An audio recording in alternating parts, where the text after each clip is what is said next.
हमें चेक करने की जरूरत पड़ती है कि है या नहीं। ओके, देखो नेट एग्जाम में अभी तक 2011 से जो पेपर अवेलेबल है मार्केट में, ओके, वो अगर आप देखेंगे क्वेश्चंस पेपर का एनालिसिस करेंगे या गेट का पेपर एनालिसिस करेंगे, तो ऐसा कोई भी क्वेश्चन नहीं पूछा गया है जिसमें आपको क्वाड्रुपोल मोमेंट कैलकुलेट करने की जरूरत पड़ती है। ओके, सिर्फ और सिर्फ except one question in net exam. Okay, एक क्वेश्चन नेट एग्जाम में पूछा गया है, ओके, जिसमें आपको क्वाड्रुपोल मोमेंट कैलकुलेट करना पड़ेगा एसिम्प्टोटिक वेरिएशन बताने के लिए। ओके, अदरवाइज नेट के जितने भी क्वेश्चंस पूछे गए ना, उसमें बिना क्वाड्रुपोल मोमेंट कैलकुलेट के हुए आंसर पता चल रहा है। ओके, इसका मतलब जानते हो क्या है कि आंसर में जो है ना ये नहीं दिया हुआ है, मतलब ऑप्शन में ऐसा नहीं दिया हुआ था। ओके, क्योंकि देखो ये v proportional to 1/r4, okay, ये कब आएगा?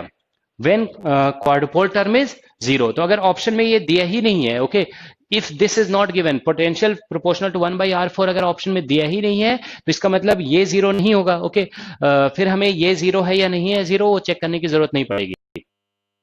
तो मोस्ट ऑफ द क्वेश्चन जो ऐसे पूछे गए जिसमें ये ऑप्शन में नहीं दिया हुआ था, बट एक क्वेश्चन नेट एग्जाम में पूछा गया है, वो भी इमेज मेथड से पूछा गया था। इन्फिनिटली लार्ज कंडक्टिंग शीट को ग्राउंड कर दिया गया, उसके सामने दो चार्जेस रखे गए थे, तो उस कॉन्फ़िगरेशन का क्वाड्रुपोल मोमेंट भी 0 हो रहा था। ओके, तो इसीलिए पोटेंशियल का जो वेरिएशन है 1/r4 आया था। So there is only one question. Okay, otherwise सभी क्वेश्चन सिर्फ डाइपोल से ही सॉल्व हो जाते हैं। ऑलराइट, तो हम लोग डिस्कस करेंगे क्वाड्रुपोल भी। ओके, क्योंकि इसका अंडरस्टैंडिंग आपको न्यूक्लियर फिजिक्स में भी रिक्वायर्ड होती है। क्वाड्रुपोल का एक्चुअल में फिजिकल इंपॉर्टेंस क्या है, ओके, डाइपोल मोमेंट का फिजिकल इंपॉर्टेंस क्या है। ऑलराइट, तो देखो टोटल चार्ज तो हम किसी भी सिस्टम का देख करके बता दे सकते हैं कि 0 होगा या नहीं। ओके, हम थोड़ा ब्रीफ आइडिया आपको देते हैं डाइपोल मोमेंट कैसे कैलकुलेट होता है और क्वाड्रुपोल मोमेंट कैसे कैलकुलेट होता है। ओके, देखो फिजिकल सिग्निफिकेंस तो हम जब लेक्चर में आएंगे ना, तो उस टाइम हम आपको डिटेल में बताएंगे कि फिजिकल सिग्निफिकेंस होता क्या है।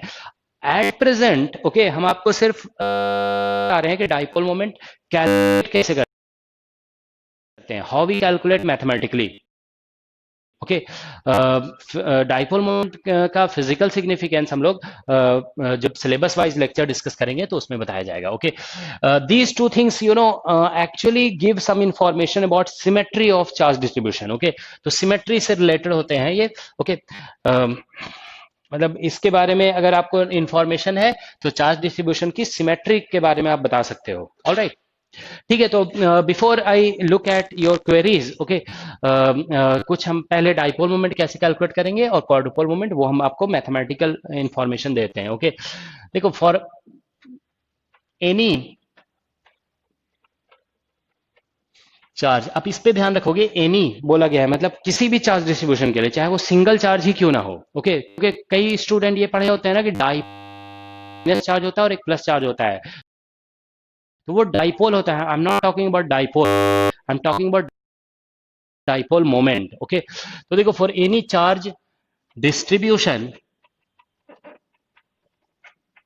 कोई भी चार्ज डिस्ट्रीब्यूशन हो, डाइपोल मोमेंट जो है ना वो इस तरह से डिफाइन होता है, समेशन ऑफ चार्ज। ओके, मान लो ये चार्ज क्यू आई है और उसका position vector are I. Okay, इस तरह से हम लोग डिफाइन करते हैं। ओके, तो आर आई को आप ऐसे भी लिख सकते हो जैसे कोऑर्डिनेट के टर्म में एक्स आई कैप प्लस वाई जे कैप प्लस जेड के cap, okay, for ith charge particle. Alright, इस तरह से, सो this is the definition of dipole moment. Alright, तो ये एसिम्प्टोटिक वेरिएशन के डिस्कशन में आपको बस एक मैथमेटिकल डेफिनेशन है डाइपोल मोमेंट का, ये सम का चार्ज लिखना है, पोजीशन में मल्टीप्लाई करना है, सम करके देख लेना है या नहीं आ रहा है। ओके, बस हमें तो चेक यही करना है ना, 0 आ रहा है या नहीं आ रहा है, बस इतना हमें चेक करना है। ऑलराइट, तो ये डेफिनेशन है। ओके, तो इसका देखो हम एक एग्जांपल आपको दिखाते हैं, ठीक है ना।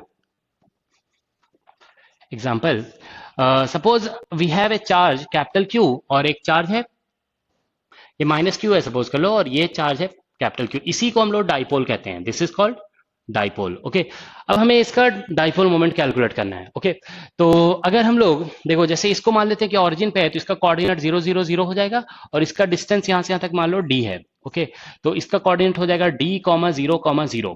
ओके, इस एक्सिस को हम लोग x एक्सिस मान लेते हैं। ऑलराइट, तो इसका चार्ज डिस्ट्रीब्यूशन आप लिखोगे ना, सॉरी डाइपोल मोमेंट, तो देखो ये चार्ज लिखेंगे माइनस क्यू और इसका पोजीशन वेक्टर लिखना है आपको, तो 0 0 0, इसमें 0 0 0 पुट करोगे तो इसका 0 हो जाएगा।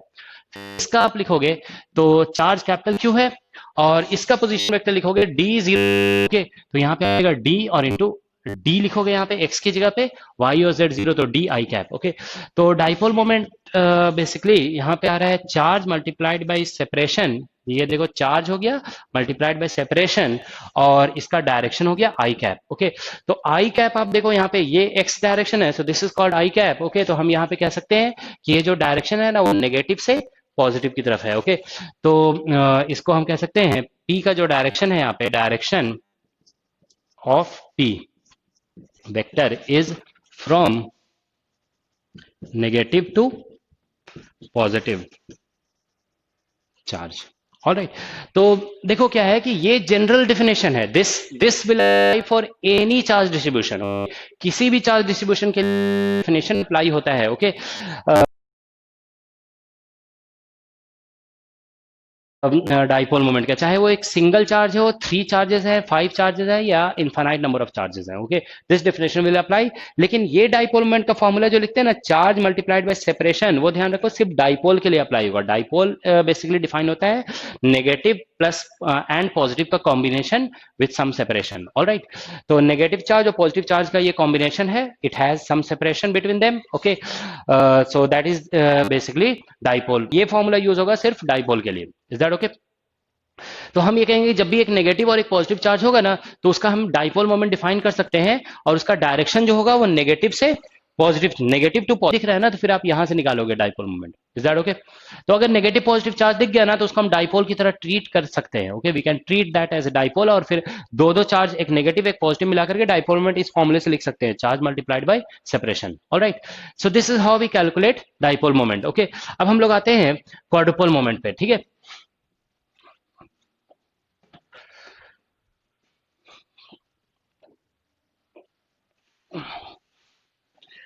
डाइपोल मोमेंट की जानते हो एक बहुत ही यूनिक प्रॉपर्टी होती है कि ये dipole moment becomes independent of origin. देखो ऑरिजिन हम यहाँ पे लिए हुए ना, अगर आप ऑरिजिन यहाँ पे ले लेते हो, सपोज इसको ले लेते हो 0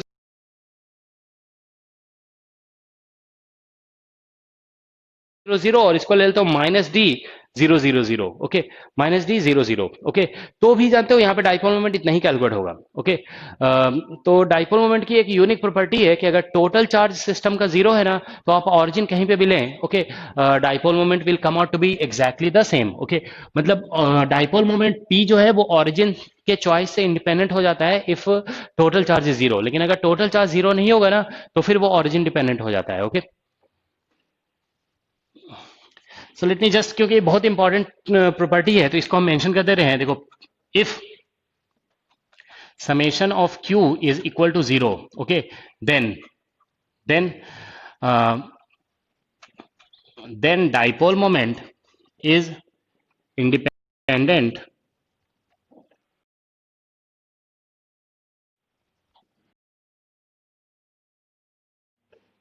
of choice of origin। ठीक है, let me see if there is any query. Okay,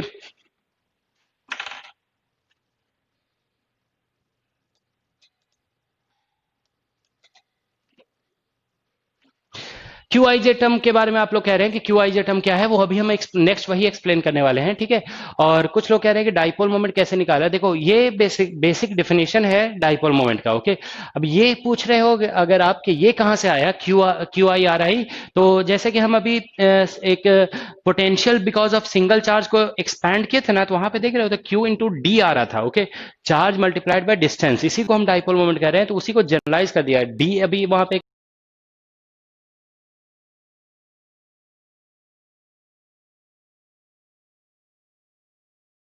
linear dimension था ना, तो हम कह रहे थे कि 3D में अगर हम इन जनरल डिस्कस करेंगे तो वहां पे वेक्टर आ जाएगा। ऑलराइट, ये कह सकते हो। तो उसी इसी Q इंटू डी को डाइपोल मोमेंट डिफाइन कर रहे हैं हम लोग। Is that okay?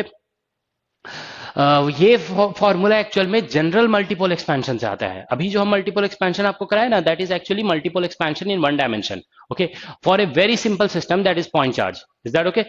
तो जनरल मल्टीपोल एक्सपेंशन से फिर क्या कहते हैं वो डेराइव होगा ये फॉर्मूला। ऑलराइट, ठीक है, तो इसमें कैसे निकाला गया डाइपोल मोमेंट, अगर आप ये पूछ रहे हो तो जस्ट ब्रीफली हम रिकैप कर देते हैं। देखो यहाँ पे एक चार्ज -q है, तो यहाँ पे -q यहाँ इसकी जगह पे -q लिखा गया, और r इसके लिए पोजीशन वेक्टर लिखे हैं, तो सभी का कोऑर्डिनेट लिखना होगा तो ये कोऑर्डिनेट 0 0 0 है ना,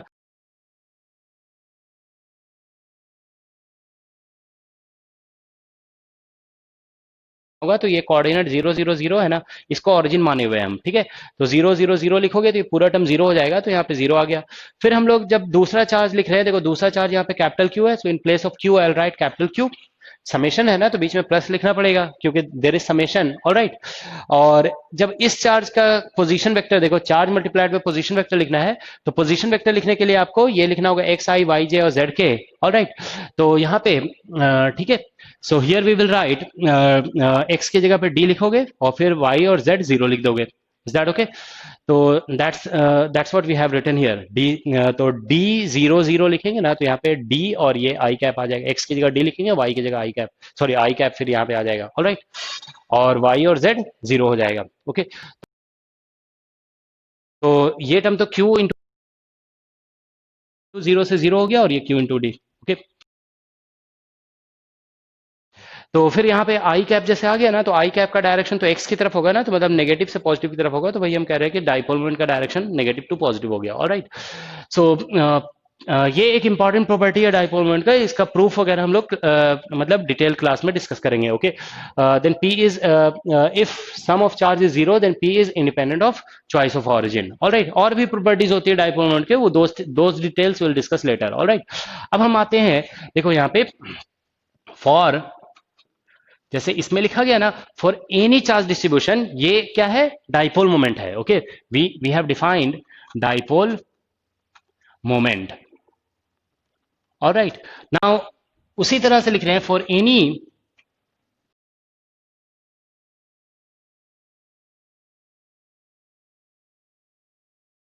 चार्ज डिस्ट्रीब्यूशन, ठीक है, for any charge distribution, okay. हम लोग क्वाड्रुपोल मोमेंट ऐसे डिफाइन करते हैं, ओके। देखो यहां पे quadrupole moment is defined as, ठीक है, quadrupole moment is defined as Q I J is equal to summation on Q and here 3x 3xi into X J minus R square और delta I J, ठीक है। Again आप में से कुछ लोग पूछ सकते हैं कि ये कहां से आ गया, ओके। तो इसका भी आंसर वही है, this also comes, okay, from multipole general multipole expansion, okay. जब आप general multipole expansion Legendre polynomial के टर्म में करेंगे तो ऐसा टर्म आएगा। अभी देखो जस्ट एक to have a feel, okay, आप अगर नोटिस करें तो हमने जो पॉइंट चार्ज का मल्टीपोल एक्सपेंशन कराए थे अभी, उसमें आप नोटिस करो तो उसमें जो टर्म आया था ना, वो ऐसा आया था, charge multiplied by distance square आया था, ओके। तो आप देखो ये चार्ज है और डिस्टेंस इंटू डिस्टेंस, तो डिस्टेंस स्क्वायर, तो डायमेंशन वाइज ये उसी तरह का टर्म आ रहा है, charge multiplied by distance square के जैसा, all right। तो ये it is coming out to be somewhat similar, all right। so this is called quadrupole moment, okay। 3xi xj minus r square delta ij, okay। ये जो term है ना quadrupole term, you know this is, ये एक, अब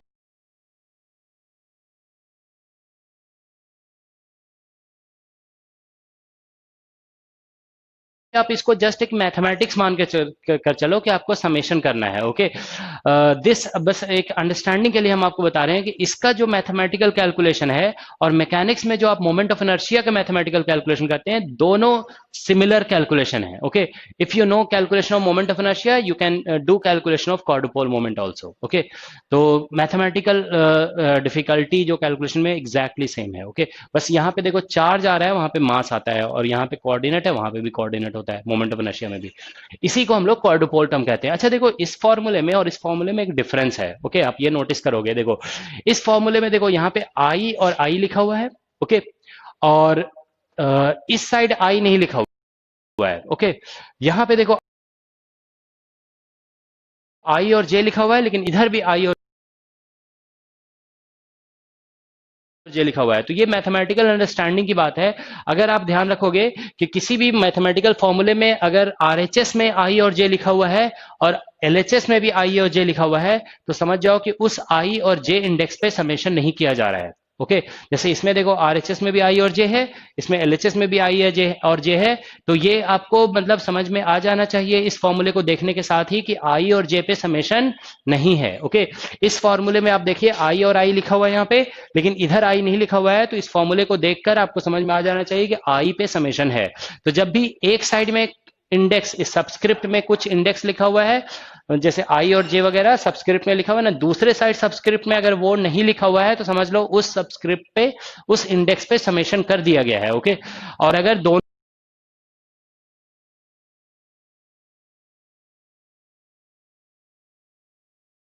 side में same subscript लिखा हुआ है तो समझ लो उस इंडेक्स पे समेशन नहीं है। तो ओके तो हम यहाँ पे अगर ये इंडिकेट नहीं भी करते ना कि समेशन कौन से इंडेक्स पे है या कौन से पे नहीं है, तो भी आपको फॉर्मूला देख के समझ में आ जाना चाहिए कि यहाँ पे समेशन आई पे है। ओके ये जो आई इंडेक्स है उस पे समेशन कर रहा है हमें। ओके और यहाँ पे जो समेशन है ना वो आई और जे पे नहीं है, यहाँ पे समेशन ध्यान रखोगे चार्ज पे है। ओके तो हम क्या करेंगे, चार्ज को लिखेंगे, उसके कॉरेस्पॉन्डिंग कोऑर्डिनेट्स को लिखेंगे। ओके तो जस्ट एक मैथमेटिकल अंडरस्टैंडिंग के लिए हम आपको बता रहे हैं, देखो जैसे जब यहाँ पे आप फर्स्ट चार्ज लिखोगे तो फर्स्ट चार्ज के कोऑर्डिनेट्स लिखोगे। ओके और ये आई और जे देखने में ये मैट्रिक्स एलिमेंट जैसा लग रहा है ना, तो ये एक्चुअल में मैट्रिक्स एलिमेंट ही होता है, ध्यान रखोगे दिस इज मैट्रिक्स एलिमेंट। तो मैट्रिक्स एलिमेंट जैसे दो इंडिसेस हैं, आई के वैल्यू 1 से 3 तक जाएगा, जे का वैल्यू भी 1 से 3 गया, तो ये 3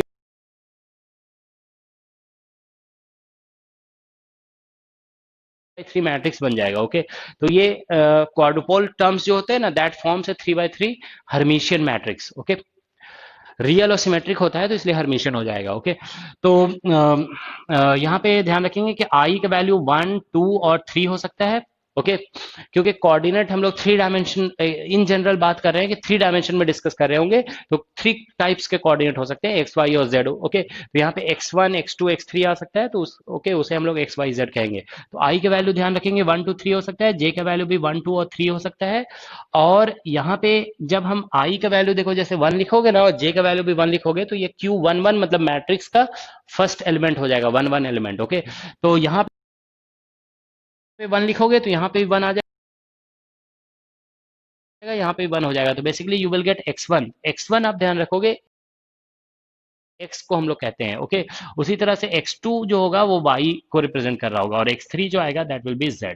ऑलराइट तो इस फॉर्मूले को, ओके इस फॉर्मूले से हम लोग क्वाड्रुपोल मोमेंट कैलकुलेट कर सकते हैं। ओके तो अगर इसमें से एक भी टर्म नॉन जीरो आ गया, ध्यान रखोगे इफ ए सिंगल, क्योंकि मैट्रिक्स एलिमेंट है ये। ओके तो ये मतलब 3 by 3 मैट्रिक्स का ये एलिमेंट है, तो 9 एलिमेंट्स ऐसे आएंगे। ओके बेसिकली 9 नहीं आएंगे, सिमेट्रिक होगा ये, आई और जे को एक्सचेंज करने पे ये चेंज नहीं हो रहा होगा। ओके तो यहाँ पे Q I J is equal to होगा क्यू जे आई।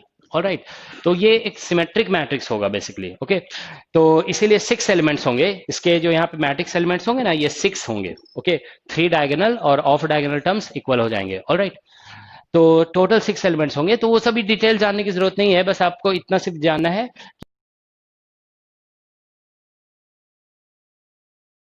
हम एसिम्प्टोटिक वेरिएशन की जब बात करेंगे ना, तो हम चेक करेंगे कि इसमें से कोई भी एक टर्म जीरो है या मतलब सभी नॉन जीरो है। ओके सॉरी कोई भी एक टर्म नॉन जीरो है या सभी जीरो है, ये हमें चेक करना है बेसिकली। ओके तो हम लोग क्या चेक कर रहे होंगे, check if any one Q I J is non zero. कोई एक भी अगर नॉन जीरो आ गया ना तो हम कहेंगे क्वाड्रुपोल टर्म प्रेजेंट है वहां पे। फिर क्वाड्रुपोल का आपको पोटेंशियल बताया गया 1/r²। Okay 1/r²। और दूसरी बात ये ध्यान रखोगे, हम क्वाड्रुपोल का डिस्कशन तभी आएगा जब डाइपोल जीरो हो जाएगा, तो हम अदरवाइज क्वाड्रुपोल को डिस्कस करने की जरूरत भी नहीं है। ओके तो check if any one Q I J is non zero और नॉट, और नॉट। ओके तो अगर मान लो ये